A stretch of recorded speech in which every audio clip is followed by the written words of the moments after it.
మంగళసూత్రంలో ఈ వస్తువులు తప్పనిసరి. కారణం తెలిస్తే ఆశ్చర్యపోతారు. హైందవ ధర్మంలో వివాహిత స్త్రీకి అత్యంత పవిత్రమైన ఆభరణం మంగళసూత్రం. భార్యాభర్తల మధ్య పవిత్రమైన బంధానికి, ప్రేమకు, నమ్మకానికి చిహ్నం ఇది. అయితే ఈ మంగళసూత్రంలో కొన్ని వస్తువులను తప్పనిసరిగా ధరించాలని పండితులు చెప్తున్నారు. అవేంటో ఇప్పుడు తెలుసుకుందాం. మంగళసూత్రంలో ప్రధానమైనది పసుపు దారం. పసుపు రంగు హైందవ సంప్రదాయంలో శుభప్రదానికి, అలాగే పవిత్రతకు చిహ్నం. ఇది సంతోషం, శ్రేయస్సు, ఆధ్యాత్మిక శుద్ధతను సూచిస్తోంది. పసుపు దారాన్ని వేద మంత్రాలతో పవిత్రం చేస్తారు.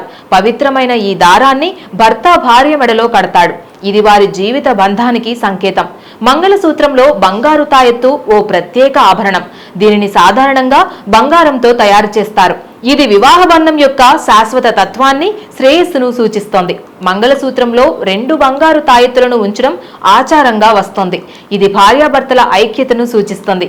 కొన్ని ప్రాంతాల్లో ఈ పెండెంట్లో లక్ష్మీదేవి, శివపార్వతులు, ఇతర దైవిక చిహ్నాలను కూడా ముద్రిస్తారు.